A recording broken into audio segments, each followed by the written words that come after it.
I sit alone in my parked car outside Wilson's funeral home, my trembling hands clutching my phone. The screen blurs through my tears, but the message exchange still glares at me like an open wound. My text: Chloe passed. Funeral in 3 days. Megan's one-word reply: okay. Not, I'm so sorry. Not, I'll be there. Just, okay. My phone rings, startling me. Mom's name flashes on the screen. After hours of silence, now she calls. I press the speaker button, unable to trust my voice against my ear. Lauren? Her voice fills the car, too bright for what this day holds. I'm here, I whisper. Honey, about the funeral. She pauses, and something in that hesitation sends ice water down my spine. We can't come. We already promised to help Megan with her housewarming party. The words hang in the air. My mind refuses to process them at first, as if they're spoken in a foreign language. Her housewarming party, I repeat, not a question, a statement of disbelief. It's been planned for weeks, Mom continues, her voice taking on that familiar defensive edge. You know how important this house is to her. More important than Chloe. More important than my daughter's funeral.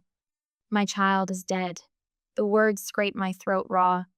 And we're very sorry about that, Mom says, her tone suggesting an inconvenience rather than a tragedy. But Chloe wouldn't want us to disappoint Megan. You know how sensitive she is. The memory crashes over me. Chloe in her hospital bed just 1 week ago, frail, yet somehow still radiating that stubborn light of hers. Her small fingers working colored pencils across paper, creating cheerful drawings for the nurses who'd become like family. Miss Abby likes purple unicorns, she told me seriously, her tongue caught between her teeth in concentration. And Dr. Miller needs a rocket ship because he told me his son loves space. That same day, the doctor had mentioned possible remission, the first hopeful words in months. I'd stepped into the hallway, fingers shaking, as I dialed Mom's number to share what felt like the first breath after drowning.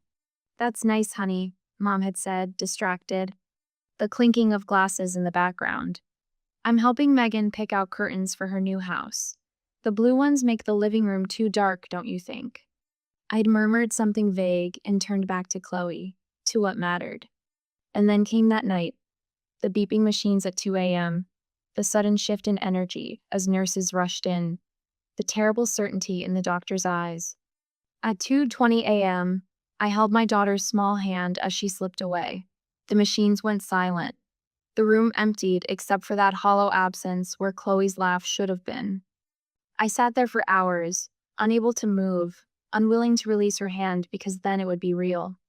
When morning light crept through the blinds, a nurse, Abby with her purple unicorn pin, placed a gentle hand on my shoulder. Would you like me to call someone for you? She'd asked. But there was no one. Not really. Just me. I don't understand, I say now into the phone. This is your granddaughter's funeral. Mom sighs.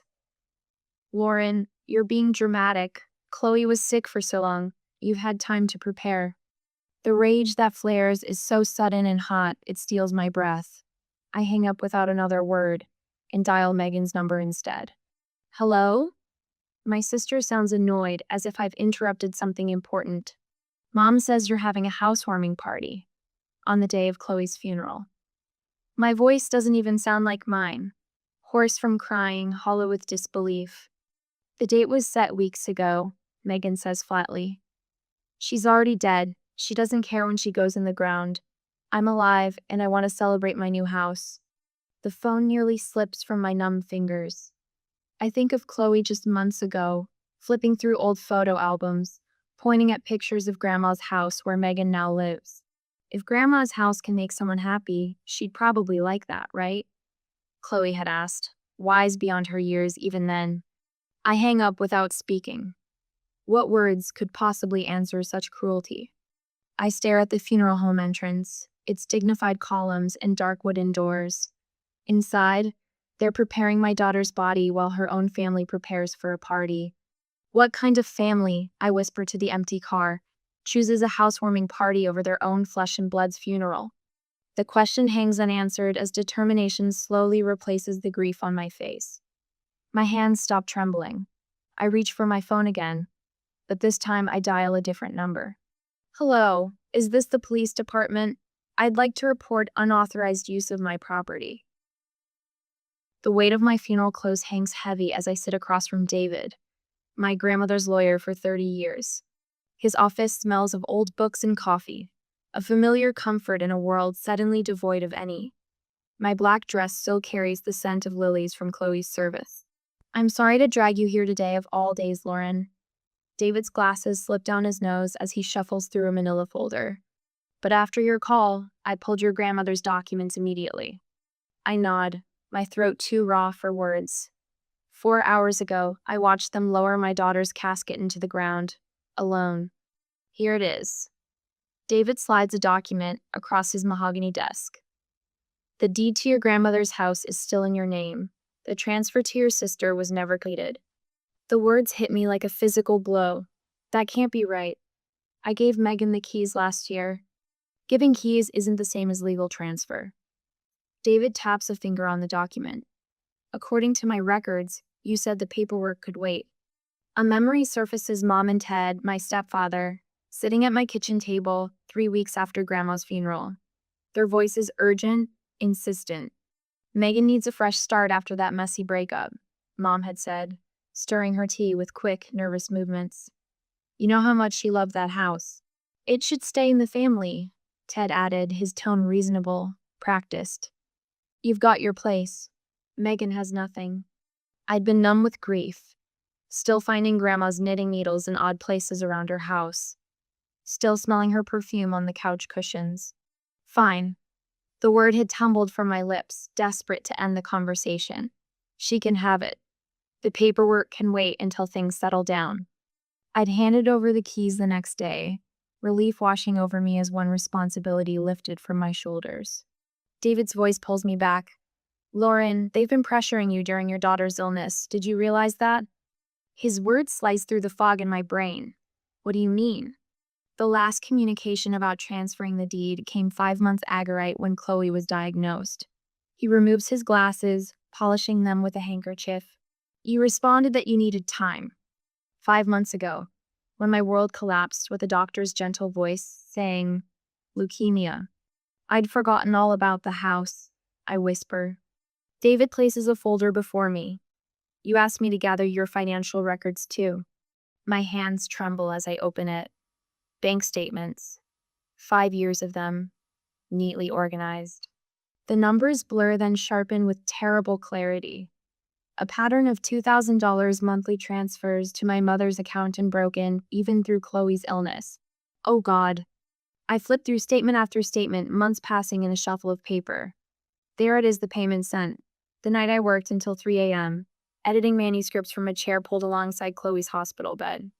The payment sent the week I maxed out my credit cards to cover medication copays. A separate document catches my eye.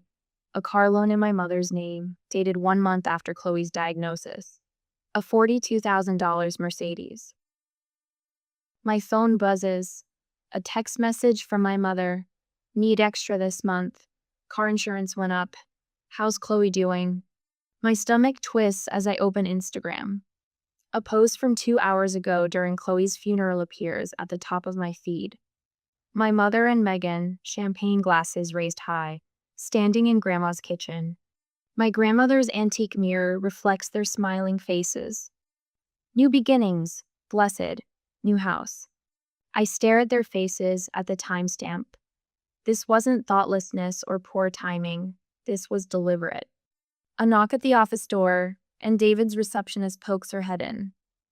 Your ex-husband is here. Says he's been looking for you. Derek steps into the room, his eyes red-rimmed, his suit wrinkled from sitting through the service. Unlike my family, he came. He held my hand as they lowered our daughter into the ground. Lauren, his voice breaks on my name. I went to your place, but you weren't there. I was worried. Did you know? I hold up my phone, showing the Instagram post. Did you know they didn't come because of a party? Derek's face hardens as he takes my phone. Jesus Christ, is that today? A notification pops up on my screen. An email from my tenant in the small rental property I inherited from my father, my only source of steady income during Chloe's illness. Someone claiming to be your mother called saying you're mentally unstable after your daughter's death, and that I should send rent payments to her until further notice. Wanted to check with you directly. The room spins, then steadies with sudden crystal clarity. They didn't just abandon me during the worst moment of my life, I say, rising to my feet. They tried to profit from it. David hands me the house keys and deed from his desk drawer. These are legally yours. What do you want to do? I close my fingers around the cold metal of the keys. In the distance, I hear sirens growing louder. How far would I go to stand up to family who betrayed me at my most vulnerable moment? Would I forgive the unforgivable, or draw a line that could never be uncrossed? The answer comes with the wail of approaching police cars. My phone buzzes for the 5th time today. I let it vibrate against the kitchen counter, watching it dance closer to the edge with each notification. Another flying monkey sent to do my mother's bidding. Lauren, honey, we're all worried about you.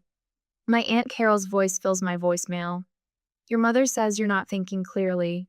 Grief can make us do things we regret. Just let this house thing go. I delete the message without responding. The phone chirps with a text. This time it's Megan. Some people are just toxic. Cutting them out is self-care. Blessed. Boundaries. New chapter. Below her post is a photo of her lounging in what was my grandmother's sunroom. I set the phone face down. There's another certified letter from her lawyer on my counter, still unopened. Half the neighborhood thinks I'm having a mental breakdown. The other half knows exactly what happened. Mrs. Rivera crossed the street yesterday when she saw my mother approaching, then knocked on my door an hour later with a casserole and quiet solidarity in her eyes. I saw what they did, she'd said simply. My husband's family didn't come to our son's funeral either. Chloe's grave is still fresh, the grass not yet grown over the disturbed earth. I kneel beside the small headstone, running my fingers over her name. I always taught you to be kind, sweetheart, I whisper, placing a small bunch of daisies against the cold stone. But I never taught you to stand up for yourself. I won't make that mistake anymore. The words surprised me with their clarity. For weeks I felt nothing but a hollow ache where my heart should be. But today, something new stirs beneath the grief. Something with edges. What I'm hearing, Dr. Matthews says, leaning forward slightly in her chair, is remarkable clarity about what happened and what needs to happen next. I blink, surprised by her assessment. Is that unusual? In my experience, yes. Most people who suffered both the loss of a child and family betrayal struggle to separate their emotions from their actions. She makes a brief note on her pad. Your anger is justified, Lauren. That night, I finally tackle Chloe's room. Her rock collection lines the windowsill, each one labeled in her careful handwriting. I sleep through the night without waking, without crying. I wake at dawn with something steady in my chest. Not peace, it's too solid for that. Resolve. My mother's face when she opens her front door is a study in manufactured concern. Lauren. Oh, honey, I've been so worried. She reaches for me, arms open for a race I don't step into. Cut the act, Mom. The mug freezes halfway to her lips. Excuse me? I've been supporting you financially for years while you undermined me. My voice is steady, prizing me. Monthly deposits, even while Chloe was sick. We're family, she says, as if this explains everything. You chose the housewarming party over your granddaughter's funeral. Her face hardens, the sympathetic mask slipping. You're still on about that. Lauren, Megan had people coming from out of town. She switches tactics, tears welling. After all I've done for you. Yes, I say quietly. After all you've done. Derek meets me at the lawyer's office, sliding a folder across the table. The house is still in your name. Your grandmother's will is clear. And the financial records? He nods. Bank statements showing regular payments to your mother for the last 5 years. Emails proving they knew about the funeral. His jaw tightens. Lauren, they were taking your money while you were trying to save our daughter's life. My phone buzzes. The meal train group, letting me know dinner will be delivered. My landlord calls next. That woman your mother, she called, claiming you were unstable and might damage the property. I told her to take a hike. My boss follows. Take all the time you need, Lauren. Your job will be here. The police cruiser pulls up behind my car in front of what was once my grandmother's house. Megan's face when she opens the door is first shocked, then furious. What is this? Miss Parker, the officer says, we're here to explain the legal situation regarding this property. For the next 10 minutes, the officers explain she has been living in the property without legal right, that I have documentation proving my ownership. 48 hours, the older officer says. You have 48 hours to vacate the premises. Megan's tantrum escalates as neighbors peek from behind curtains. I stand silent, neither gloating nor retreating. The older officer pauses beside me. My sister lost a child too. Take all the time you need, ma'am. 2 days later, I sit alone in my grandmother's empty living room. The house feels hollow, Megan's presence scrubbed away, but nothing yet to replace it. I run my hand along the bookshelf and feel something tucked behind the classics my grandmother loved. I pull it out, a folded piece of construction paper, close drawing from months ago. I unfold it with trembling fingers. A stick figure with wild hair stands tall, arms outstretched, a red cape flowing behind. Mommy is scrawled across the top in Chloe's handwriting.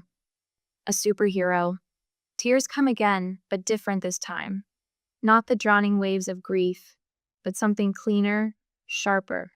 I won't just survive this, Chloe, I whisper, pressing the drawing to my chest. I'll show you what strength really looks like. The security company van pulls away from the curb. 4 cameras now watch over the property, one at each corner. The technician's words echo in my head. The cameras upload to cloud storage, anything can be deleted. At the bank, I cancel the automatic payments to my mother's account. 5 years of monthly support ended with a signature. Derek emails me the last piece of evidence, of screenshots of our group chat the day Chloe died. My message announcing her passing. Their read receipts. The timestamps showing they'd seen it, known about the funeral, chosen the party anyway. This should be enough, he writes. They can't deny they knew. It's nearly midnight when my phone buzzes with a text from my neighbor across the street. You need to come quickly. Something's happening at the house. I open the security app on my phone. The night vision camera shows Megan's car parked halfway up the driveway, headlights off. She moves toward the back door, something in her hand catching the moonlight. The sound of breaking glass comes through the speaker, a window shattering. My hand doesn't shake as I dial 911. My voice doesn't waver as I explain the situation. And when I grab my keys and head for the door, my face shows only determination. They've taken enough from me already. They won't take anything more. The security footage plays on my phone screen in crisp, undeniable clarity as I stand on the sidewalk watching 2 police officers approach my grandmother's house. Megan's red Toyota is parked crooked in the driveway, half on the grass. Ma'am? The older officer, Williams according to his nameplate, gestures toward the house. You said this is your property? I nod, handing him the property deed. Yes, it belonged to my grandmother. I'm the legal owner. The sound of shattering glass cuts through the night air, followed by muffled cursing. Stay here, Officer Williams says, his hand moving to rest on his holster. I remain by the patrol car, my body tense but my mind remarkably clear. The security camera app on my phone continues recording, capturing every moment. The front door flies open. Megan stumbles out, a baseball bat dangling from her right hand. When she spots me, her face contorts from surprise to rage. You called the cops on your own sister? She lunges forward, but Officer Williams blocks her path. Ma'am, drop the bat, now. She hesitates, then lets it clatter to the porch. This is ridiculous. This is my house. Actually, I step forward, my voice steady. It's not. And the security cameras I installed last week show you breaking the front windows with that bat. Megan's mouth drops open. Her eyes dart to the small camera, mounted under the eaves. I want to press charges, I tell Officer Williams. For vandalism and breaking and entering. This is now a criminal matter, ma'am, he informs Megan as his partner reads her rights. Mom shows up at my apartment the next morning, her eyes red-rimmed, clutching her purse against her chest like armor. I don't invite her in. Lauren, honey, this has gone far enough. Her voice wavers. Families need to stick together. I forgave when you missed Chloe's school plays. I drew the line at missing her funeral for a housewarming party. She reaches for my hand. I step back. Chloe wouldn't want this division in the family. She was such a sweet girl. Don't. My voice drops to a dangerous whisper. Don't use my daughter's name to manipulate me. Something shifts in her expression, the motherly mask, slipping to reveal the calculation beneath. Her eyes narrow. You've always been difficult, so sensitive. Her voice hardens. Megan could lose her job over this. Is that what you want? What I wanted was for my mother to hold my hand while my daughter took her last breath. I lean against the doorframe. What people want and what they get are often different. By afternoon, Megan's edited video is circulating on Facebook. She's cut together security footage from my cameras, carefully omitting the parts showing her swinging the bat. Comments pile up beneath it, mostly family members expressing outrage at my cruelty to my homeless sister. I don't respond, don't defend, don't explain. Derek calls me after seeing it. Your cousin Mark asked if I'd seen what Lauren did. I set him straight about what really happened at the funeral. You didn't have to do that. Someone should tell the truth. He pauses. Anyone who was at Chloe's funeral knows that. By evening, 3 mothers from Chloe's school have commented with eyewitness accounts of the empty seats in the front row seats reserved for family who never came. Chloe's oncology nurse shares how she sat with me during those final hours when no one else came. The truth emerges without my intervention, like water finding its way downhill. My lawyer calls on Thursday. The cease and desist letters have been delivered. Both your mother and sister are legally prohibited from posting about you on social media now. Thank you. There's something else. The Community Foundation called. They want to establish a children's cancer research fund in Chloe's name. They've already raised $12,000. My throat tightens. I didn't know. Apparently, Derek helped organize it. She pauses. Oh, and I've been getting calls from several people offering character references for you.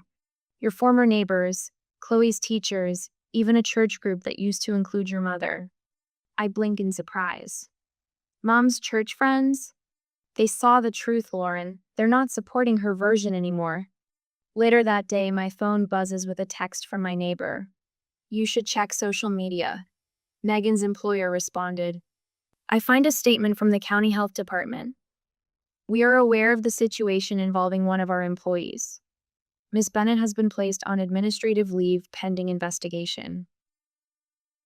My phone rings almost immediately. Mom's number. Lauren. She sobs when I answer. The church group is asking questions. Your father's sister saw Megan's video and called me. Our family reputation. Mom, I interrupt quietly. This isn't about reputation. Megan's been suspended. This is your fault. The old Lauren would have apologized. Would have found a way to absorb blame. No, I say simply. This is about choices. After I hang up, 3 text notifications appear from relatives who previously condemned me. Uncle Jim simply reads, I heard what really happened. I'm sorry. Are you sure about this?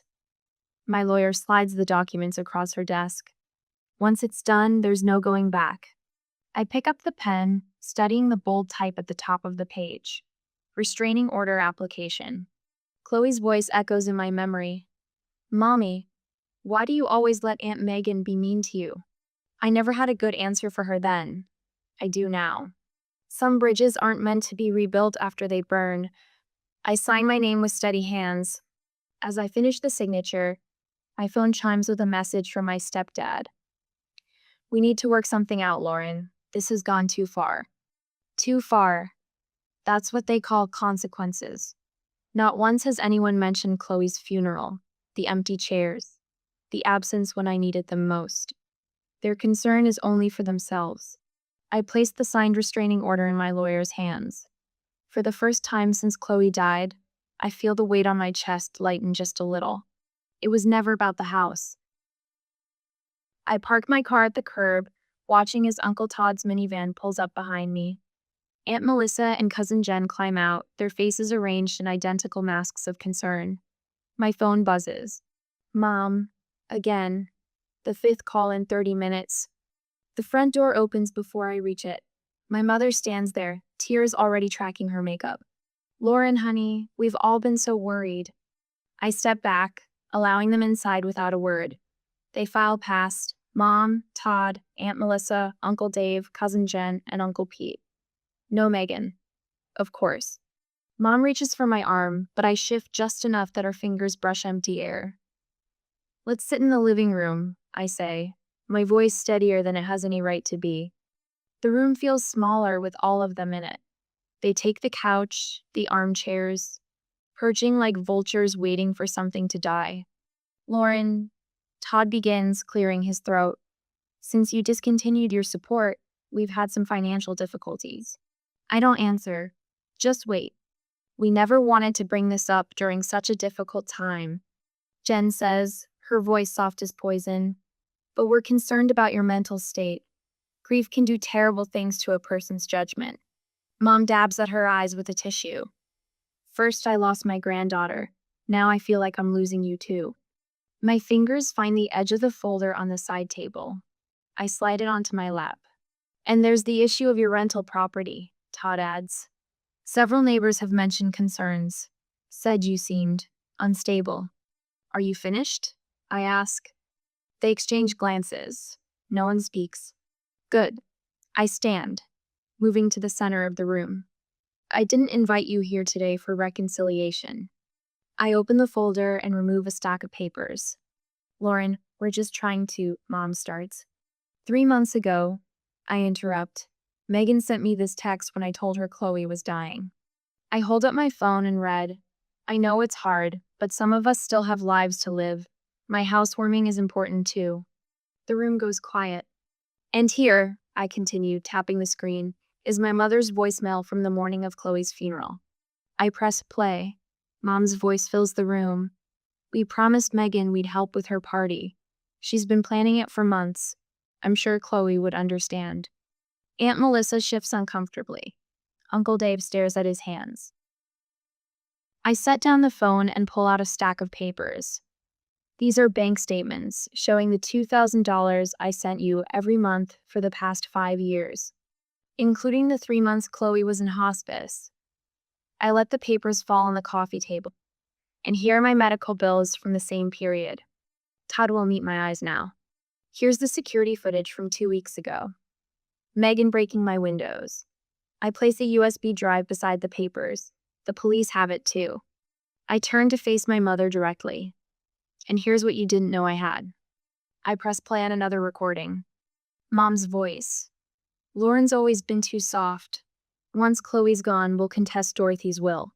The house should have gone to Megan anyway. My mother's face drains of color. I have everything, Mom. Every manipulation. Every lie. The party photos posted during my daughter's funeral. The calls to my landlord. All of it. I walk to the side table and return with a stack of envelopes. This is a restraining order for each of you. I hand them out one by one. This is a lawsuit for property damage for Megan. And this, I place the final document on the table, is the deed to grandmother's house, which I've donated to the Children's Cancer Foundation. Uncle Pete stands up. You can't do that. I already have. The papers were signed yesterday. Mom rises, face twisted. You'll regret this when you're all alone. The laugh that escapes me holds no humor. I was already alone when my daughter died. You made sure of that. I cross to the front door and open it. Our family died the day you chose a party over my daughter's funeral. They file out in shocked silence. No one speaks. No one looks back. When the last one crosses the threshold, I close the door firmly. Not slammed, just closed. I lean against it, letting out a breath that feels like I've been holding it for years. The house is quiet. Empty but somehow fuller than it's been in months. I cross to the window and watch them leave in a parade of cars, faces stiff with shock. The mighty fallen, the manipulators exposed. A week later, I'm watering the potted geraniums on my porch when the mail carrier walks up my drive. Package for you, Miss Bennett. He hands me a thick envelope. I recognize the return address immediately. Megan's lawyer. The weight of it should feel ominous. Instead, I feel nothing but calm as I slide my finger under the flap. Sometimes the greatest peace comes not from forgiveness, but from finally walking away. The butter yellow paint catches morning light as I run my fingers along the freshly finished wall. Chloe's artwork framed in simple wood creates a gallery down the hallway of my new home. The heaviness in my chest has transformed over this past year. Not gone, but different. A companion rather than a crushing weight. My phone buzzes against the kitchen counter. Lauren, it's Derek. I've been thinking about that support group idea. I cradle the phone against my shoulder while watering the potted marigolds. I've already drafted the mission statement. Of course you have. His laugh holds no mockery, just warmth. The community center offered their space for free. Tuesday evenings. I glance at my laptop where the words, after loss, finding strength when family fails you, glow on the screen. It's writing itself, honestly. The cemetery gates stand open, the air crisp with early autumn. Unlike my first visits when each step felt like wading through concrete in me stride, now carries purpose.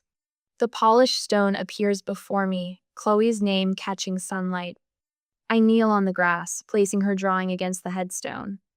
The crayon bright superhero figure me, in Chloe's imagination sports a cape and a determined smile. You made me stronger than I ever knew I could be. Tears come, but they don't drown me anymore. Back home, I change for my therapy group 6 parents who understand the unique grief of outliving their children. No platitudes, no pressure to move on, just honest navigation through impossible terrain. Messages arrive from 3 different friends, real ones, who appeared after the storm, who respect my boundaries and offer support without conditions. The promotion at the medical journal came unexpectedly. Your editing has become more precise, my boss said, deeper somehow. Later, my backyard fills with quiet laughter. Derek and his new wife arrange sunflowers around Chloe's memorial stone. My therapy group friends arrive bearing dishes that steam in the cool evening air. To the family we choose, Carol announces, raising her glass as twilight settles, not the family we're born to. At the children's hospital, I arrange art supplies while children in various stages of treatment gather around the activity table. A woman hovers in the doorway, her eyes holding the shell-shocked look I recognize. First diagnosis? I ask quietly. She nods, tears threatening. Leukemia, 3 days ago. You don't have to answer every call or accept every casserole. I meet her eyes directly. Protect your space. Some people will make this about them. Her shoulders drop slightly. No one said that. You made me feel less alone today, she whispers before leaving. The certified letter arrives on a Tuesday. My mother's handwriting on the return address. I open it calmly, scanning paragraphs about her regret, her pain, her need for reconciliation. I file it away without response and return to my garden. Kneeling in the soil, I plant a row of bright zinnias, Chloe's favorites. Their orange and pink faces will turn toward the sun, just as she always did. On the patio table, a stack of fresh manuscript pages catches the breeze. Building Boundaries, Protecting Your Peace reads the title. Miss Lauren? A small voice startles me.